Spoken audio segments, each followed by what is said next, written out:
Bijan Robinson, le nouveau running back des Falcons, a fait son premier match face aux Panthers la semaine dernière. Et aujourd'hui, je voulais voir avec vous une première analyse de ses plus belles actions. Vous allez voir, il n'a pas énormément joué, mais les quelques fois où il a joué, il a été très impressionnant. Pour vous donner un petit peu de contexte, déjà, Bijan Robinson, il a été drafté 8e overall. Ça veut dire qu'il a été drafté très haut pour sa position, running back. Normalement, les running backs sont draftés beaucoup plus tard dans la draft. Donc c'est un joueur dont on attend énormément. Et il n'a déçu à aucun moment pendant ce premier match. Il n'a pas eu énormément d'opportunités, mais il a vraiment brillé quand on lui a donné le ballon. Par exemple, sur cette première action que vous avez sûrement déjà dû voir sur les réseaux sociaux parce qu'elle était impressionnante, c'est une troisième tentative. Il n'y a que 4 yards à faire. Donc ici, donner la balle à Bijan Robinson, c'est plutôt une bonne idée. Il est en motion ici. Et ce que je comprends pas en fait dans cette action, c'est qu'elle est bizarre. Il y a un linebacker et un cornerback qui sont dans la zone où Bijan Robinson est censé recevoir le ballon. Déjà, cette action, elle nécessite une bonne action de la part de Bijan Robinson qui va devoir casser un plaquage pour voir éventuellement un deuxième. Bon, ici, le cornerback, il va blitzer. Donc heureusement pour Bijan Robinson, il a qu'un plaquage à casser. Mais voilà, juste le play calling est un petit peu étrange. Et quand on commence l'action, vous allez voir, Desmond Ridder a le ballon, il va faire une petite passe à Bijan Robinson sur sa droite, voilà. Et qu'est-ce qui se passe? Tout de suite, le linebacker est descendu et prêt à faire un plaquage. Bijan Robinson, il n'a qu'une seule solution, c'est d'éviter ce plaquage pour aller chercher le first down. Et là, vous avez vu, en seulement un juke, un petit pas très subtil, il a su éviter un plaquage. Et là, il est en position pour aller chercher le first down. Et vous voyez, il y a le numéro 7 et le numéro 24 juste autour de lui qui sont prêts à le plaquer. Là, sa seule solution, ça va être de foncer dans le tas. Mais une fois de plus, Bijan Robinson, il n'est pas comme tout le monde et vous allez voir ce qu'il va faire. Il va éviter une fois de plus les plaquages. Bon, le numéro 7 va essayer de donner un gros coup, va pas essayer de le mettre au sol. Mais voilà, pour tous les gens comme moi qui disaient à la draft, il est drafté trop haut, 8e, c'est trop haut pour un joueur, un running back. Voilà ce que Bijan Robinson peut faire pour ton équipe. Il peut casser 3 plaquages et aller marquer un touchdown alors qu'on lui demandait seulement 4 yards.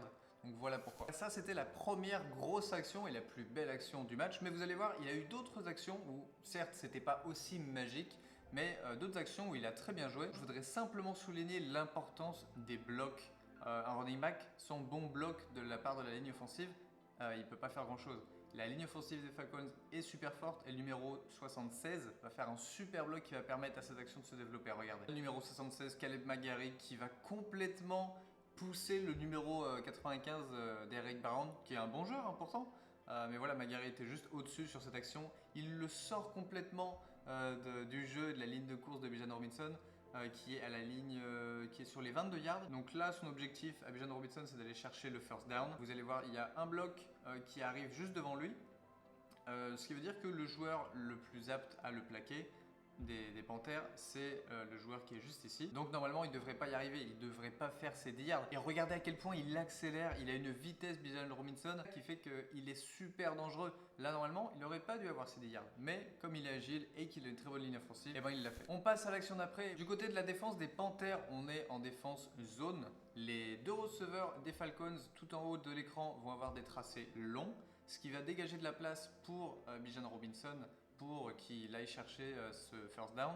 Et dès le début, vous allez voir, hop, les receveurs sont partis très loin. Bijan Robinson a le champ libre pour aller chercher le first down. Donc voilà, Bijan Robinson qui attrape le ballon et qui accélère pour foncer dans le cornerback, le démonter. Il l'a vraiment déboîté.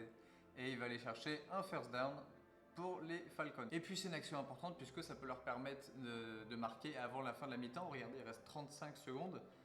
S'ils ont 4 autres tentatives, ils peuvent peut-être marquer 3 points avant la fin de la mi-temps. Mais voilà, une fois de plus, ça montre à quel point les Falcons ont confiance en Bijan Robinson et en ses capacités de courir très efficacement le ballon. Et puis on a aussi ce genre d'action là que vous allez voir, ça va être tout simplement une course vers la droite. Vous voyez, on a les joueurs qui vont faire des blocs pour Bijan Robinson, le tight end aussi qui va se décaler vers la droite pour bloquer le linebacker.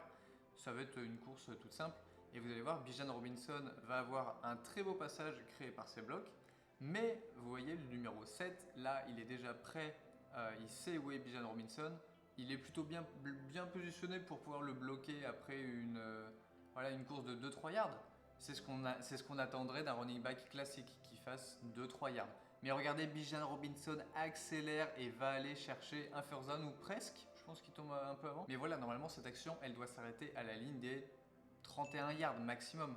Mais voilà, il échappe au plaquage à une vitesse folle. Et puis il y a cette action aussi, vous allez voir, ça va être un end-off vers la gauche puis vers la droite. Et toute la défense des Panthères va tomber dans le panneau et ils vont se décaler vers le mauvais côté. Et Bijan Robinson va avoir tout le côté gauche ouvert pour une course de plus de 20 yards. Et vous voyez Bijan Robinson, il a tout l'extérieur qui est ouvert pour lui, il va pouvoir courir. Mais c'est bizarre, moi je pense que tous les running backs auraient couru vers l'extérieur.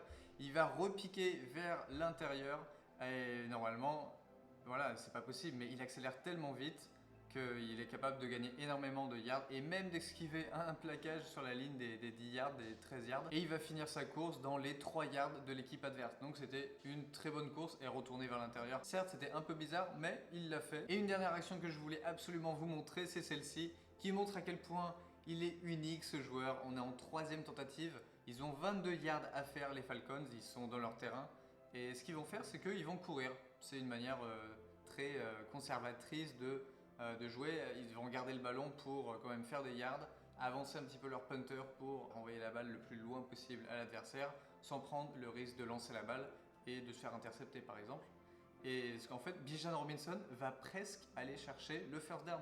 Vous allez voir, là vous voyez Desmond Ridder lui fait une petite passe, Bijan Robinson se trouve sur sa ligne des 20 yards, il a quelques blocs devant lui, il va pouvoir avancer, mais il va pouvoir avancer normalement de 5, 6, peut-être 10 yards maximum. Il va prendre l'extérieur et là vous voyez à la ligne des 33 yards, il y a déjà un défenseur des Panthères et des joueurs défensifs autour de lui qui sont prêts à le plaquer. Et il accélère tellement vite qu'il va passer à travers les plaquages et il va presque aller chercher un first down. Il va juste s'arrêter 3 yards avant le first down, donc c'est dommage. Mais une fois de plus, c'était une super action. On n'en attendait pas tant de sa part. Mais voilà, toutes ces belles actions, et ben pour moi, il justifie complètement qu'il ait été drafté 8e à la draft 2023. Mais j'aimerais quand même en voir un petit peu plus de sa part. Peut-être qu'il pourrait se partager un petit peu mieux les courses avec Tyler Allgeier. Et ensuite voir qui se débrouille le mieux et choisir un running back numéro 1. Voilà, j'espère que cette vidéo vous a plu. Je ferai des petites analyses comme ça à chaque fois avec des joueurs, des équipes différentes. Dis-moi quel joueur tu aimerais voir en commentaire et puis partage les vidéos, ça fait toujours plaisir. C'était le Golden Coq, ciao les potes.